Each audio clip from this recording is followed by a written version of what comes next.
July 16th, 1945, 6:12 a.m., Potsdam, Germany. A gray morning presses low against the Sicilienhof Palace, dew clinging to the grass like a held breath. Inside, the air smells of tobacco and damp wool.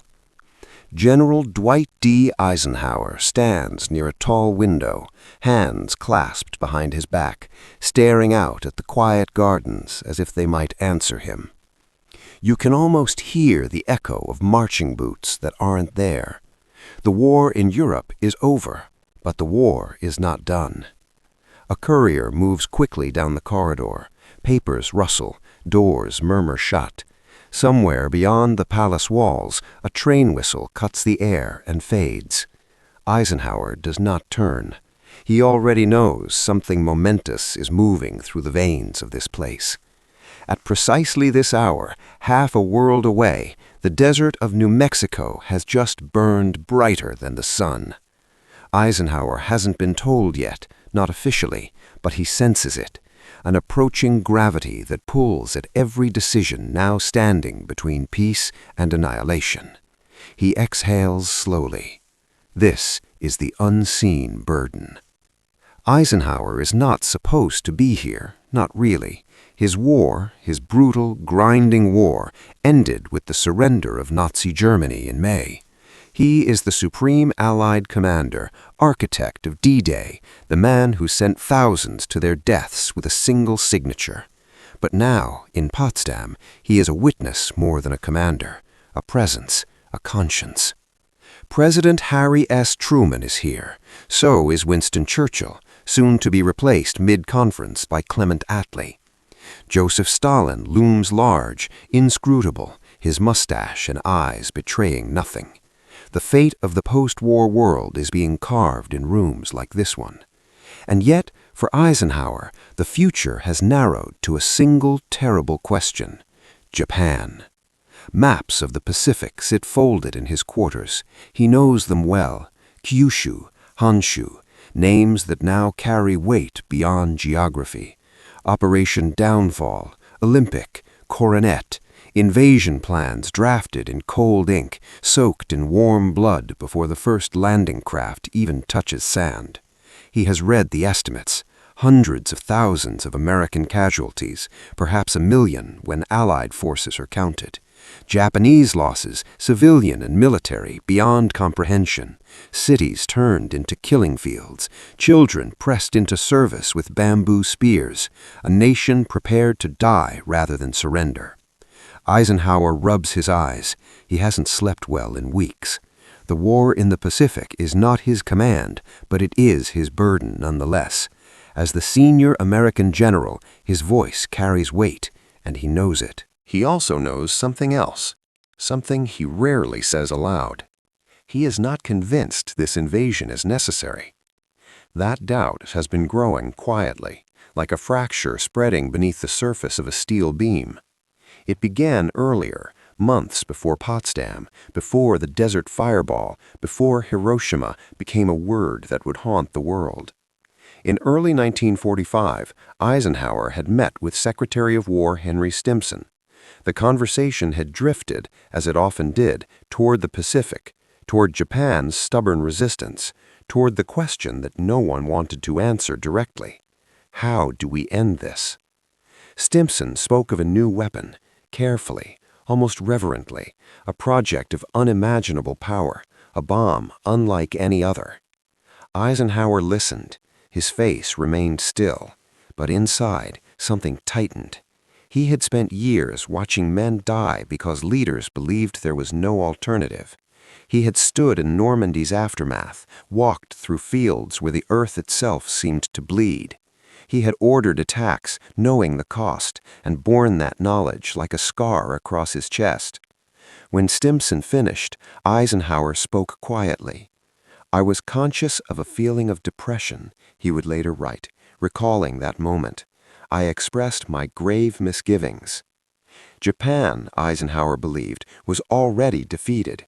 Its navy was shattered, its air forces crippled, its cities burned night after night by conventional bombing, its supply lines were strangled by submarine warfare.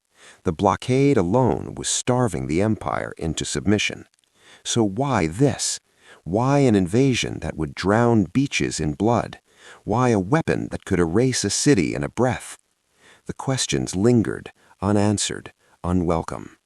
Now, in Potsdam, those doubts return with force. Truman has been briefed. Churchill knows. Stalin, perhaps more than he lets on, knows as well.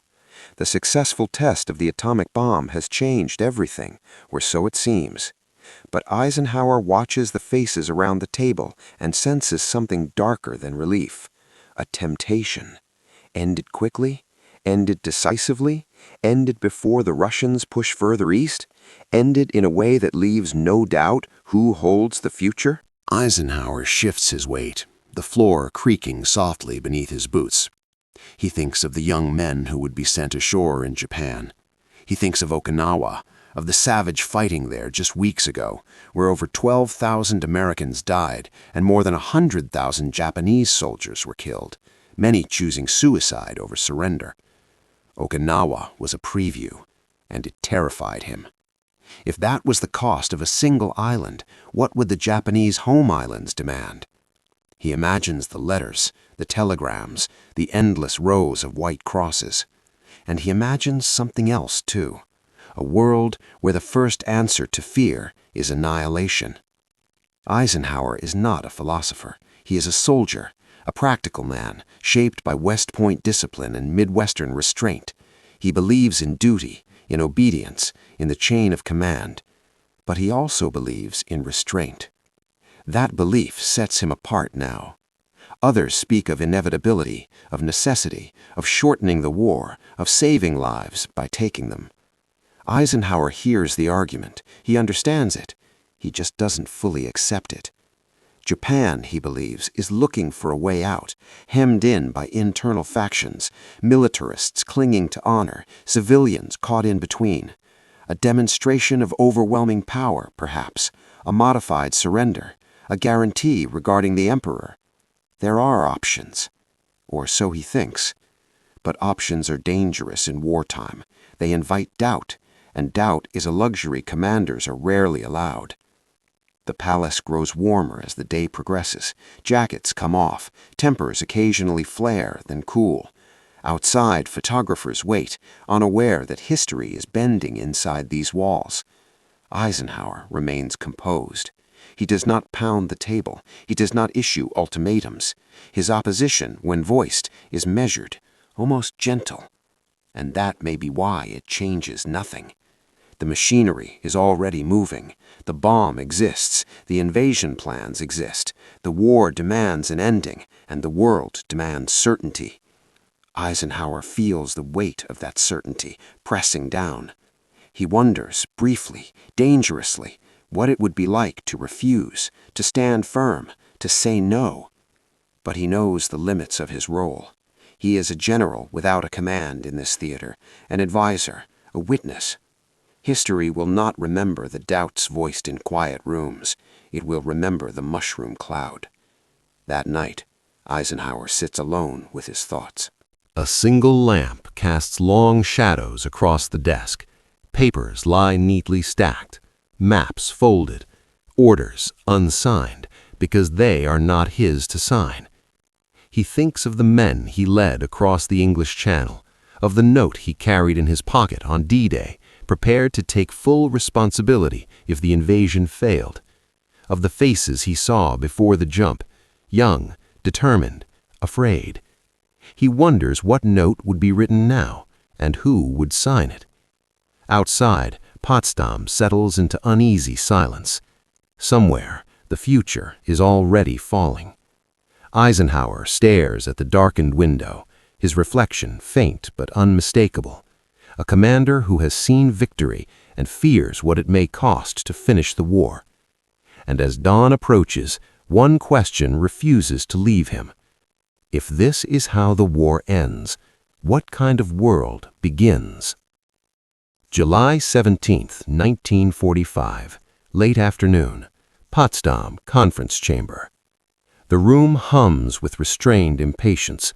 Cigarette smoke hangs in layers, blurring the chandeliers into dull halos. Maps of Europe dominate the walls. Red lines, blue arrows, borders not yet agreed upon. Japan is nowhere to be seen, and yet it is everywhere. Eisenhower sits slightly back from the main table, hands folded, listening. President Truman leans forward, elbows planted, his voice clipped and firm. He is new to this, barely 3 months into the presidency, and the weight of Roosevelt's legacy presses heavily on his shoulders. Every decision feels like a test. Every silence feels like judgment. Stalin listens through an interpreter, expression unreadable. Churchill fidgets, already sensing the political storm waiting back home. And beneath the polite words, beneath the post-war clanning, there is an undercurrent, electric, unspoken. The bomb. Truman has just learned how well it worked. Better than expected, the briefing said. A weapon of such power that a single aircraft could do the work of 1,000 bombers.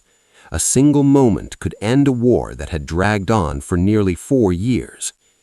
Eisenhower watches Truman closely. He recognizes the look. Not triumph, not exactly. Relief mixed with awe, and something else. Temptation. You can almost feel the room tilt toward it. When the conversation turns carefully toward Japan, Eisenhower straightens in his chair. This is the moment, if there is one. Truman speaks of ending the war quickly, of avoiding the invasion, of saving American lives. His words are steady, rehearsed, but his eyes betray uncertainty. Eisenhower clears his throat. The sound is small, almost lost, but Truman looks up. I voiced my doubts, Eisenhower would later recall. He does so now with characteristic restraint.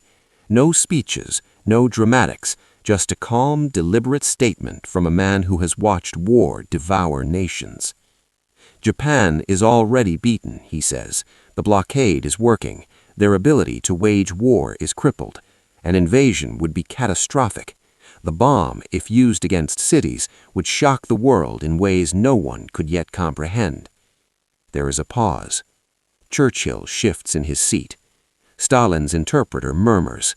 Truman listens, nodding slightly, but his face hardens. The machine does not stop. Eisenhower realizes something in that moment. This war will not end the way the last one did. In 1918, Germany collapsed under exhaustion and revolution. Armistice came before annihilation. There was devastation, but also restraint. This time, restraint feels like weakness. The world is changed. The stakes are global now. Absolute victory is not enough. It must be unmistakable. And Eisenhower, warrior, planner, survivor, feels suddenly out of step with the future he helped create. Later, outside the chamber, he walks with General George C. Marshall, the Army Chief of Staff. Marshall's face is as composed as ever, his voice measured, his opinions carefully weighed. If anyone might listen, it would be Marshall. Eisenhower speaks plainly, of his misgivings, of the moral line being crossed, of the precedent that will be set when a city becomes a target, not as collateral damage, but as the objective itself. Marshall listens, and then, gently, he disagrees. The invasion will cost too much, Marshall says. The Japanese will not surrender easily. Every day the war continues, more die. Prisoners, civilians, soldiers across Asia. If the bomb can end it quickly, then it must be considered. Not celebrated, not enjoyed, but used. Eisenhower nods. He respects Marshall deeply. This is not a man given to cruelty or rash decisions, and that makes the conclusion all the more terrifying. When men like Marshall accept this logic, the die is already cast. That evening, Eisenhower returns to his quarters, the sounds of Potsdam fading behind him. Gravel crunches beneath his boots. The summer air is thick, unmoving. He thinks of the Japanese cities he has only seen on maps. Wooden homes are packed tightly together, narrow streets, families sleeping unaware. He thinks of the invasion plans again, Operation Olympic, scheduled for November, amphibious landings under fire, kamikaze attacks, mass civilian resistance, a meat grinder waiting patiently across the Pacific. Is one horror meant to prevent another? And who decides which horror is acceptable? Eisenhower sits at his desk and begins to write. Not orders, reflections. He writes of responsibility, of command, of the unbearable weight of decisions made far from the battlefield. He writes knowing these words may never be read, that they may be consigned to a drawer or a footnote, but he writes anyway. Because someone must bear witness to the doubt. Across the ocean, Japan's leaders argue in bunkers and burned-out offices. Militarists demand sacrifice. Others whisper of surrender, of mediation, of the emperor's survival. The nation stands on the brink, balanced between pride and extinction. Eisenhower does not know this in detail, but he senses it. The war is ending, not with a handshake, but with a blow. On July 26th, the Potsdam Declaration was issued. Terms are laid out: unconditional surrender. Silence from Tokyo. Waits, Truman waits, the world waits. Eisenhower reads the declaration carefully. He notes what is not said as much as what is. No mention of the emperor, no hint of compromise. He closes the document slowly. This, too, narrows the path. In the days that follow, Eisenhower learns the decision has effectively been made.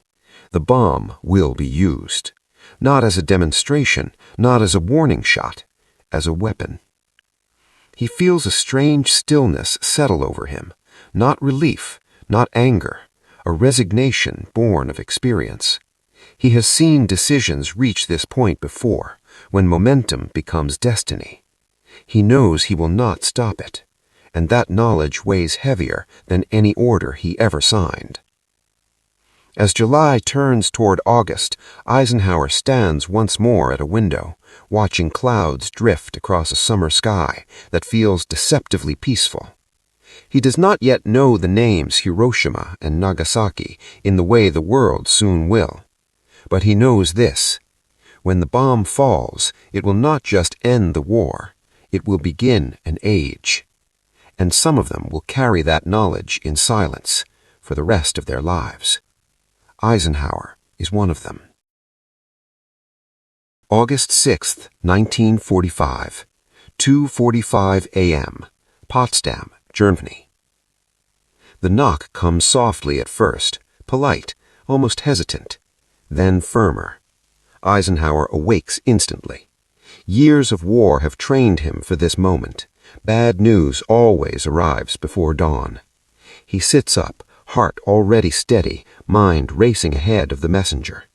The room is dim, the edges of furniture blurred in shadow. For a brief second, there is only the sound of his own breathing. Come in. The door opens. An aide steps inside, posture rigid, eyes sharp with something Eisenhower recognizes immediately.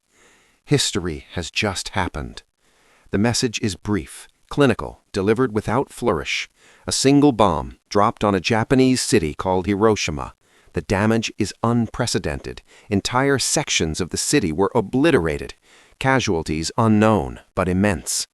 Eisenhower listens without interruption. He asks no immediate questions.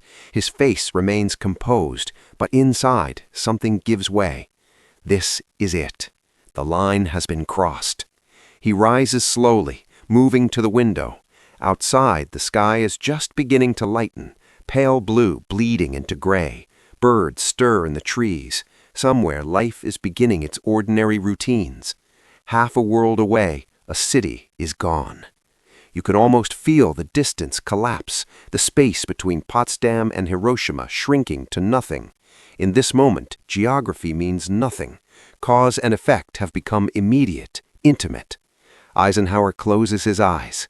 He had hoped, quietly, unrealistically, that something would intervene, a last-minute surrender, a delay, a reconsideration. Instead, there is only an aftermath. The official reaction around him is controlled, deliberate. Staff officers exchange looks that are equal parts awe and calculation. The language used is careful, success, effectiveness, strategic impact. No one says the word burned. No one says children. Eisenhower says very little at all. He understands, better than most, the discipline required now. This is not the moment for visible doubt. The machinery of victory is in motion, and any sign of hesitation will be read as weakness, or worse, disloyalty. But privately, the doubts roar.